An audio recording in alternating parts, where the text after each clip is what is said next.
ராமநாதபுரம் அருகே காவாவில் கவிழ்ந்த அரசு பேருந்து மதுரை மாட்டுத்தாவணி பேருந்து நிலையத்திலிருந்து மதுரை ராமேஸ்வரம் அரசு பேருந்து 20க்கும் மேற்பட்ட பயணிகளுடன் புறப்பட்டது. பேருந்து ஓட்டுநர் கோபாலகிருஷ்ணன் பேருந்து அதிகாலை 4 மணி அளவில் பரமக்குடி பேருந்து நிலையம் வந்து பயணிகளை இறக்கிவிட்ட அங்கிருந்த பயணிகளை ஏற்றிக்கொண்டு ராமேஸ்வரம் புறப்பட்டது.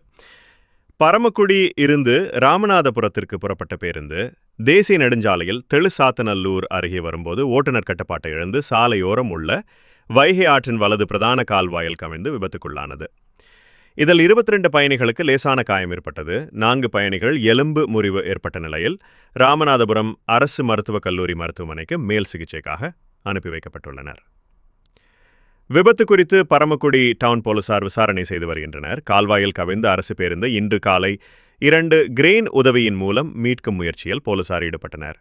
அப்போது திடீரென கிரெயின் சரிந்து கீழே விழுந்த பரபரப்பை ஏற்படுத்தியது. மற்றொரு கிரெயின் மூலம் பள்ளத்தில் விழுந்த பேருந்து மீட்கப்பட்டது.